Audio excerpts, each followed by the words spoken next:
The tech bros are trying to take away your humanity, but you're not a machine. Let's talk about what it means to live like a human in this high-tech world. This is Analogish, and I'm your host, Becky Mollenkamp.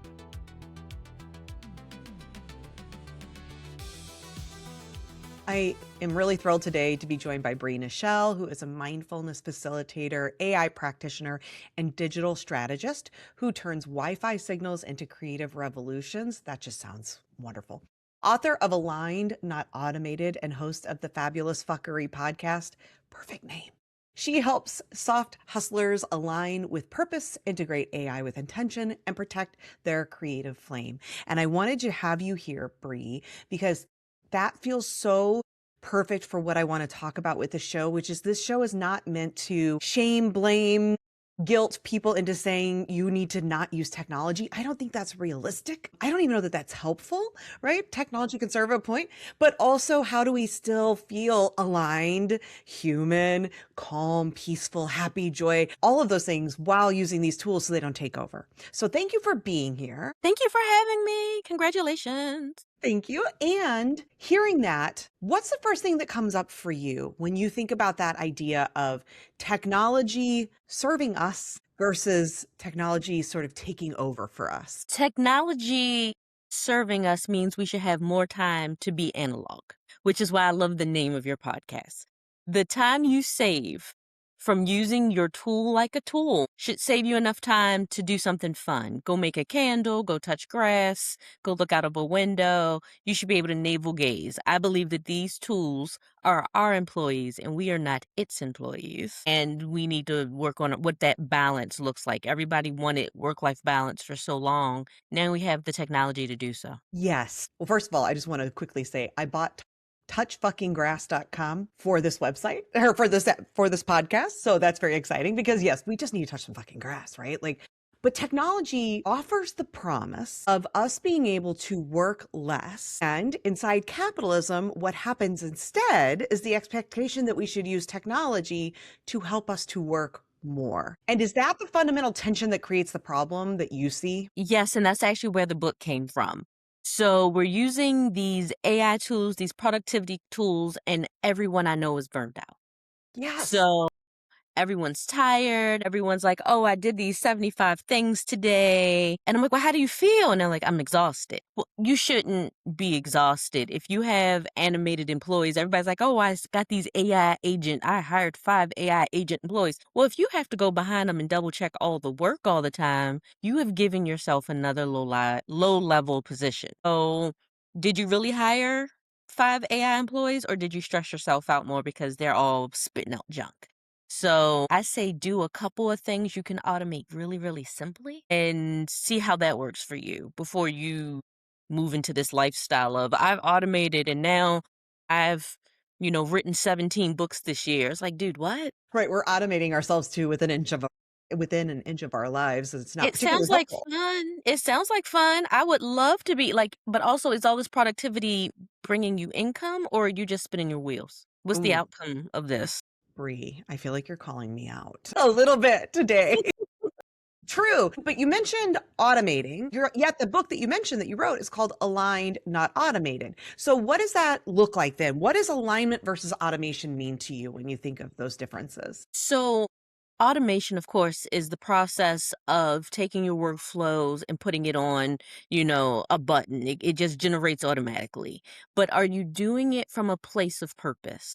Or are you just doing it just to do it? So for me, I say aligned and not automated because my life has become aligned. And through my self-alignment and my happiness and using my breathe framework and doing all of these things on a day-to-day basis and checking in with myself can now automate because it's coming from a place of alignment and purpose.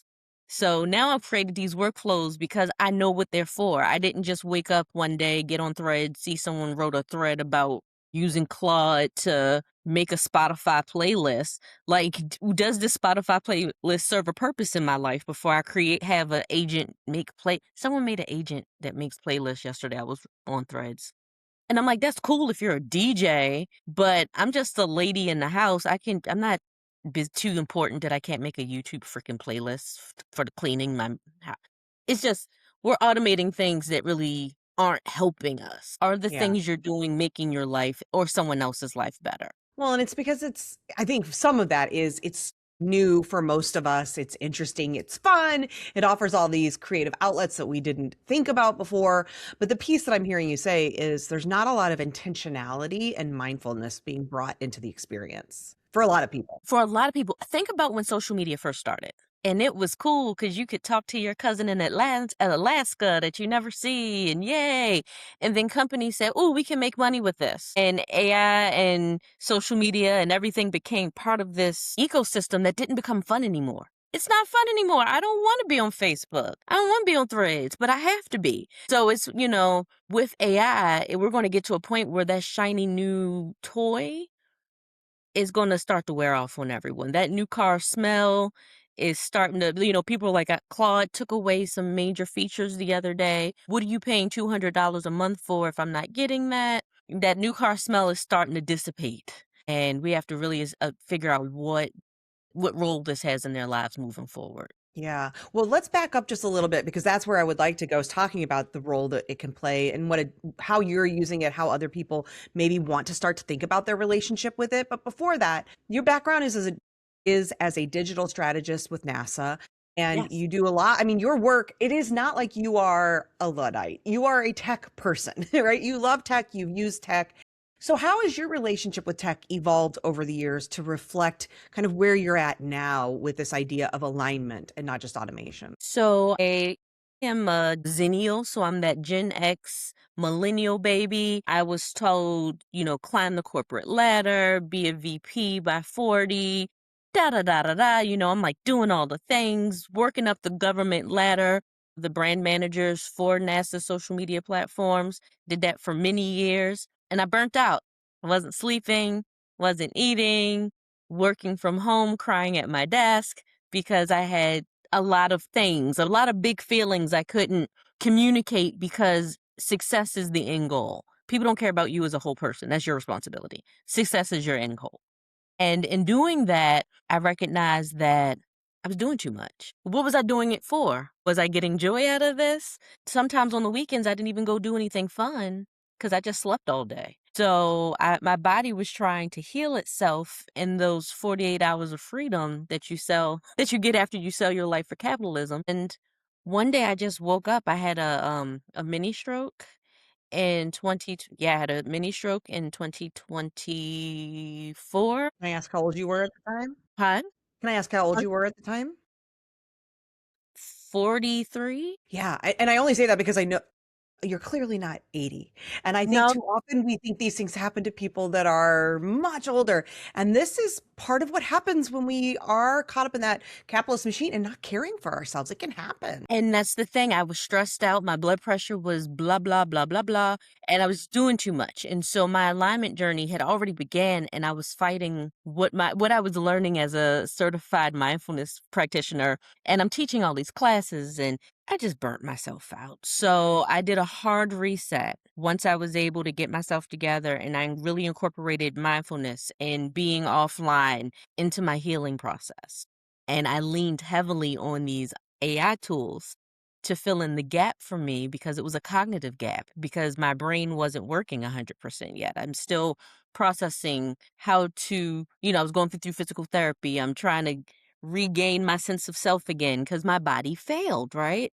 So AI has helped to fill in that cognitive gap that I was missing, checking all these emails, forgetting to change the water filter in the Brita, just weird things like that. I really relied heavily on my digital tools to fill in those gaps for me. And it's okay to do that when you're suffering brain fog, ADHD, perimenopause, everything happening all at once. Ding, ding, ding. I'm like, check, check, check. I have all of Right. those. It brought everything Yeah. to the surface quickly. And it's like, okay, we need to fix this. And we don't have a lot of downtime. Well, and so I understand very well the harms of generative AI in the many ways that it is harmful. So like there's this big and for me. And as a neurodivergent person, also suffering with perimenopausal brain fog, I also see this opportunity of having a tool that I can actually tell it how to function like my brain functions. Other tools I've tried in the past were built, I can tell, by people whose brains don't operate the way mine operate, and they've never worked well for me. This is the first time in my life where I suddenly feel like I have access to creating a tool that actually works the way my brain works. It feels revolutionary. It has been a game changer. And I also feel really bad because I do know the technology is not great.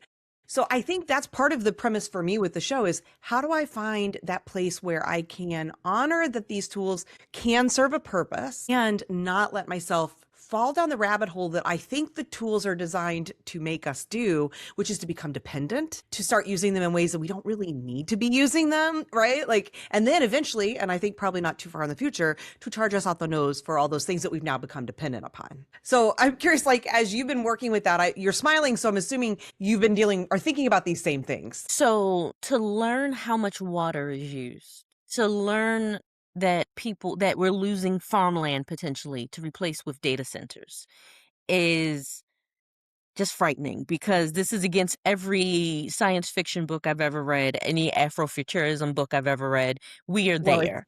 it's the premise of every, yeah, Right, and exactly. so we're here and it's frightening. And then at the same time, we have to learn the technology to stay relevant. So we have this ugly place where I always explain to people, I need to learn how to turn the Terminator off. I need to learn how to program how so I can help protect or help reduce some of the harms that are done by AI. At the same time, it's my responsibility to write my Congress people and make sure that I'm telling them, hey, this tool is really cool. It benefits my life in these ways, but I also want my grandchildren to have clean drinking water. I didn't bring you on to be an AI ethicist per se, because I know that's not what your role is. However, I do think it's interesting to have these conversations because I can tell that you've also been thinking about these things. Because I think you are a fine example of the fact that the system hasn't been working for people for a very long time, right? Capitalism is not a system designed for human care. And you experienced that firsthand and quite acutely with your burnout, with having a mini stroke, with having to say, my health is being affected here. And what we've seen in this AI boom is just in the last year, the number of Black women who are losing work because the first folks to go are those who hold the most marginalized identities.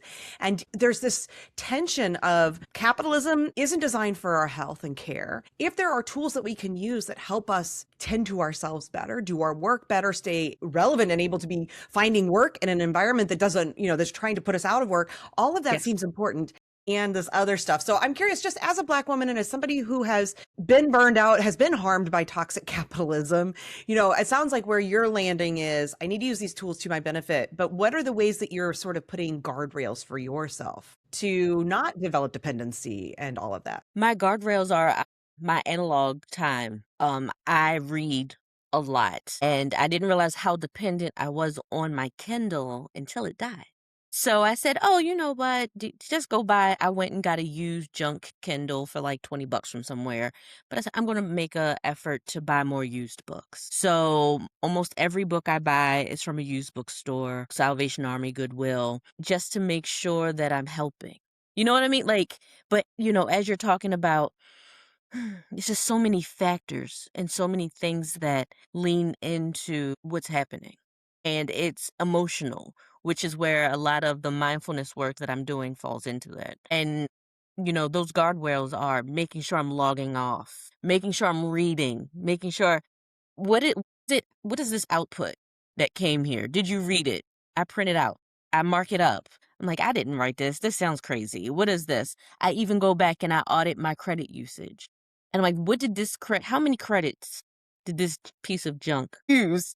And I audit my credit usage on a weekly basis to For see what AI. was, yes, for my AI tools to make sure that is this tool useful or was I wasting time being cool? One other thing I will share is that I actually am using AI to monitor weather changes. I suffer from um my migraines are shifted by pressure changes, bariatric pressure changes, changes. So I have a tool that emails me now or texts me, "Hey, it's about to be a pressure drop of it's a certain number of inches per mercury that affects me, and now I can go take my meds faster." and then I save productivity. I used to be down for a day and a half every time I had a migraine. So now this particular tool has helped me to kind of recalibrate and stop wasting sick days Mhm. because I can actually function.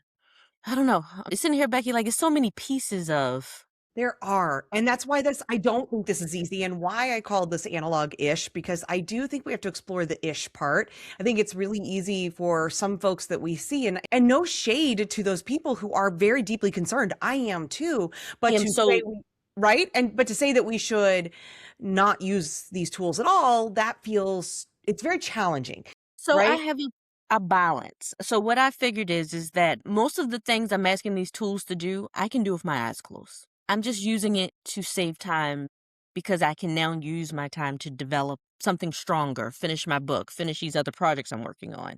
So, yes, you may have gotten an automated email confirming some information from me, but that agent is sharing saving me time because, for example, it takes 23 minutes for your brain to reset in between tasks. So when you're switching tabs and you're like, oh, I can multitask, most of us can't The multitask. studies have been pretty clear that we don't multitask well. We And so, think we do, but it's we like, don't. oh, I'm in Google Docs. Oh, now I'm in this. Now I'm in that. Now I'm in this. And then you're like, holy shit, what was I? What did I do? So then next thing is it's like squirrel, and now I'm on Nordstrom Rack buying shoes. So it's how can we keep our brains operating? I still do Sudoku. I play Mahjong every day. What can you do to keep your brain strong so you're not losing your comprehension skills due to AI? Because that's a huge gap. People, we're going to be smooth brained really soon if we keep relying on these computers to do our work for us. So I test myself. Do I agree with this? Have I written this? Where did it find this in the Google Doc? And I'm like, find source. I'm like, oh, I did write that. It didn't hallucinate. It's really important to fact check yourself in addition to expecting this computer to do it for you because they hallucinate. These models are not perfect. And come up, I mean, people are finding that they have stolen books that have been published because the AI tools generated based on something someone else used to train the LLM. You really have to be careful. Yeah. Well, for the people, when you hear people who are saying that sort of, we need to just be off of these tools, I hear you saying something along the lines of, if we're not careful, we'll be left behind. We need to know how to use these tools and all of that. And some people say, well, the better solution is just don't use them. So then we don't have to worry about being left behind. I just kind of wonder what's your reaction when you hear folks talking like that? So, for generations, we've always had people who did not want to adapt to the new technology. People didn't want iPhones. People didn't want computers in their homes. So, there's always been some pushback to technology over the years. So, I see it a little bit of yes, I understand your desire not to want to learn this new technology because it is problematic, environmentally more for me than anything else. But at the same time, I don't know how I lived without a laptop. Like, what do you mean I grew up in my house and we didn't have computers? But we also the soft skill of going to the library and going to the card catalog. They don't even use decimal anymore. Like, what do you mean the Dewey Decimal System is gone and I can buy a card catalog? I used to type those cards at the library as a kid, so I'm very hurt. But at the same time, we have to learn new ways to survive. And if we're not going to learn the new skills, that's okay. But are you okay not being able to move forward technology wise because you've chosen not to learn it at all? I say at least be able to dip your toe in it, have a cocktail conversation about it, and then really decide if you hate it. Now, as far as art is concerned, and these AI event flyers that's floating all over my timeline, they can all go. AI art is just not okay. Like, I played around with it in the beginning because that's how I started to learn LLMs, but I think they're modeled off of people's creative visions, and that's stealing. So, we have the ethical concerns of what is it doing? How's it hurting people? Most of the people I hear that are very upset about AI are artists. Yeah. And with good reason, right? And I understand that completely. I hear some of the ways that the areas where you don't feel like AI needs to be supported or used. And you've mentioned a few things about where you're using it, but like, what are the things that it's been most helpful for you that you feel like it's meeting that model of alignment versus like automation or using automation to feel aligned? Email. It has helped so much. I get a recap every morning. Here are your emails you need to respond to. Here's your itinerary for today. And, yes, in the olden days of 5 years ago, you would just go into your Outlook calendar and write it down. But when you're on the go, and I manage 5 email accounts, so it's just very helpful for me in my use case to have all this information going. So it's like, "Oh, don't forget you have a call with Becky. Hey, Becky just messaged you a new link. So your link is right there." I'm like, "Thank you, Zoe." I use a system called Zoe Computer where everything is housed for me inside. So I have all my automations. It checks my emails. It's searching for grants for me. It searches for speaking engagements, little queries that would have technically years ago just been a Google query that emailed to you every day. So now I have my customized query that saves me a little bit of time as well. Also, it checks for my kids. Hey, it's been this amount of days since your son has asked for money or whatever it may be. It's like, do you know? And I'm like, oh, you know what? You're right. Let me check on him. I have a kid in college right now. So it's like, hey, you haven't asked for anything in a while. Let me check in on you, see what that bank account looks like. But it's just the reminders. It's almost like having a personal assistant. It has given me back many, many hours per day just in the saving of that load, that mental load on a day to day basis. Well, and the mental load is something that I think is so important and doesn't get talked about enough because in this world that we live in, the folks who tend to take up the mantle of care for environment, for humanity, are women. Right. And so it's often women that I see who are the loudest champions against AI. And I understand that, right? Because we are the ones who tend to be the people who are caring, designated these caregiver roles. We learn them, we get conditioned into them, and it shows up. And I don't think that's wrong that we care about the environment, but it is interesting when you look at the people who are fighting the most, a lot of the most vocal opponents are women. And interestingly, we are also the ones, because of the conditioning around caregiving, the ones who tend to have, it's not even tend to, the evidence is very clear that we carry a much higher mental load and physical load of labor, the labor in homes, in caregiving and, home care and all of it, right? Women are carrying that load. So we are advocating against tools that could help us with that load. And I don't think that we can overlook the possibility of the way that helps the system maintain itself. Now, again, this is all new and it's murky and these ethical questions are challenging. It's so murky. Right. But it is interesting to notice that as women are the ones who are fighting and tend to be more likely to reject this technology, the very tools that could potentially help with some of this load that we carry, we aren't then using for ourselves. And that's only keeping the system in place that keeps women from being able to advance in careers, earn more money, all those things that we need. And also, and when you say that, think of it also as a skills deficit because having to manage, got elders that need to be cared for as well as children. Of course, I'm not putting all of my personal information. They don't have my social security number and all that in there. But there's a point where you just need a help. And the tools that I downloaded for my iPhone help to a certain extent. But now I actually have an active reminder reminding me. There's a recap. I get a monthly recap of everything I did over the course of a month, all the emails and appointments and meetings. Who has time to do that on? Yeah, I do a lot of sit down with I still have a paper planner and all of that. But to sit down and say, wow, I attended this many doctor's appointments, or I engaged in this much conversation about housing, or whatever you're doing, to have an extra set of hands is so important. I think of all the women who post about their incompetent husbands. And, I think today's one was a woman who told her husband, I'm having oral surgery. I need you to sit for me while I'm in surgery. And he planned an appointment on top of the appointment that she made in advance. And I feel like with tools and technology, we can get to a point where it's like, I see, I'm looking at your calendar right here. We're overlapping here. What are you doing? Even if you just took a simple Outlook calendar and everyone overlaps their Gmail calendar, use Notion Mail, whatever you want to use. Doesn't necessarily have to be AI, but I'm saying consider the use of technology Yeah, and to improve. this isn't only about AI. This is also just Right. it's generally about this more high-tech world that we live in and the ways that these tools are showing up in our lives. Yes, absolutely. And just realizing that sometimes using that extra step, technology has just saved my life so many times. I know I'm an early adopter, but eventually these things are going to be useful. And if it doesn't, like the way of the Walkman, we loved it for a period of time and then it disappeared and now it's Or popping up. replaced by something that didn't skip every time you walked.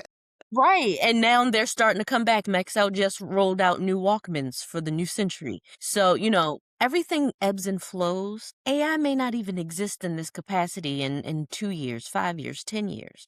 But at the same time, it's gonna be implemented and its fingerprints are going to be throughout a lot of the software and tools and doctor's appointments and everything we're doing moving forward. We at least need to have enough education on how it is successful and how it is not successful for you to say it from an educated point of view versus something you heard on the internet. Just look at it yourself and see if it's a good fit. If it's not, cool. I'm not trying to get you to drink the Kool-Aid, but consider that it's an additional tool that can save you time, energy, effort. Yeah. And what has it done for you as far as you said it's given saved me a lot of time? Are you able to quantify that? Are you Yes. noticing that? Like, yeah, tell us about that because I know you're saying you're using some of that time for reading and other analog kind of activities. Sometimes it's easy to think these tools, though, are giving us time back when we actually, if we're not really tracking it or looking at it, they haven't bought us back any time. They've just made us more productive, which isn't really the point. So I will be completely admit that when I started using these tools, I became overclocked. I was doing all of the things. It's like, oh, let me put out more blog posts. Let me go on more podcasts. Like I was like, oh, I got so much more time for activities. And then it was like, you're spinning your wheels. You're not making more money. You're spending time away from family and friends. You have not been to an art museum in 30 days. Like it's one of those things like I was an artist way girly, so I at least try to go to the art museums and touch a piece of art every couple 2 weeks or so. So for me, I can safely say that I am no longer working until midnight. My day promptly ends at 8 p.m., which I know is still late, but I do a lot of things on the West Coast. So, I'm done by 8 o'clock. I don't take any meetings on Fridays anymore. I don't take any meetings on Saturday anymore unless it's an absolute emergency. Those days have clearly cleared up for me. On Sundays, no more emergency prep sessions freaking out about having a case of the Mondays. I don't know if you've ever logged on in the middle of the night because, like, holy crap, did I forget to do that thing or write that presentation? My mental load is actually clearer, where I'm not having the panic attacks that I was having because I know I've done my shit before it needed to. Like, I am confident now. Bree, you're logging off at 8 o'clock. Your presentation's already drafted. Here are all your transcribed meeting notes from the last day. And then on Fridays, because I don't have any meetings, I can go through all of those materials, prep for the next week, and then go color or go drinking with some friends. You Yeah. know what I mean? So, Be human. right. So, what I can say is that I can certainly tell you that my weekends have been for joy and pleasure. In the evening, I'm getting to watch Scrubs on Hulu when it airs at 8 o'clock. Like, I get to watch live TV. These are the ways that I can measure that I'm getting back to the gym. I'm losing weight because you can take time because you've already done the things. It's about better time management for Yeah. me. Yeah. It's not about productivity. I don't need to take on more tasks and more contracts. Am I optimizing the time that I have? And that's what I'm doing right now. Well, the conditioning that we have in capitalism is so strong and so toxic that it does start to feel like it's about being more productive for many of us. Like we get caught up in that, I got to be more productive. I got to be more productive versus truly about can I find that I hate the word balance, but or that harmony between this part of my life that like pays the bills and then and that we may also find joy in, but also the like touching fucking grass, the part of life that's human. And what I've noticed, Bree, is something you mentioned. So I'm very interested to just explore it, dig in a Yes. little bit more on it, which is that part of when you start using these tools. I have a feeling I'm just a little bit behind you, lagging behind you on the journey. And it's interesting because I lately have gotten to now, I've built out some systems that work so well for my brain, and it's amazing. And what used to be a constant tornado of thoughts and worry, and did I get that done? And what else do I need to do? And what am I forgetting about? And all of that, all the time, interrupting sleep, interrupt all the time. Mhm. Now I notice because it's not there, my brain's trying to like create it almost. And like I can't seem to, I'm trying to learn how to just sit and allow myself to say, it's good, it's handled, it's okay. And I can now use this time to rest. But it's just so interesting how that conditioning still shows up and wants you to worry. And so with anxiety, and I've had to deal with that too. I physically write out my notes at the end of the day. I still have a notebook. I still write my notes out, and my brain has now been triggered because it's like, oh, she's wrapping things up. we can go lay down. It's that action of crap. She's showing me she's done something. What do you do? So, yes, no, I get exactly what you're talking about. That wrap up, you didn't remember, you forgot this thing. And now it's like, oh, she's writing it out. Here's our agenda for tomorrow. This is our thing. And like, I still manually write those things out every day because one, I'm a stationary girly. Writing things make me feel happy. And to know that I get time to make my brain relax through that exercise of journaling, it just helps. Yeah, it's just so interesting to watch the conditioning in real time as you're trying to shift out of it. And these tools that they can help, but if we're not careful, that conditioning shows up and starts to trigger us to want to be like, well, now I have this time and I really should probably be doing this. What am I forgetting? What else could I be doing? What more is there? Instead of allowing ourselves to just sit in that discomfort and say, nope, it's okay. This was enough. And so, the joy of missing out is real. Hmm. I am starting to experience it. It took me probably 2 years to Mm. start to realize that I don't have to be overly productive all the time. It took me 2 years. I'll be completely honest with you. When you realize your nervous system is fried, your brain is fried. We have been living in historically terrible times. Your body is like, what is happening? What is next? And you have to sit and give yourself a chance to say, I'm okay. Nothing bad's about to happen if you turn this computer off and go eat a cookie, you're not gonna die. And it takes your body a little while to heal enough to say, holy crap, I do like cookies. Like, I didn't know what my favorite snack food was because I used to just eat anything because I was just shoving things in my mouth because I was afraid to move from my computer because what fresh hell is going to happen when I get up to pee? And it's like you go to the bathroom and you come back and you're like, oh God, more emails. And that's a horrible way to live your life. It is. And I think so many of us can relate to it. And I think there may be some of that hesitancy around AI and other tech tools. And I think it's some of the hesitancy, again, all the ethical concerns, absolutely justified and right.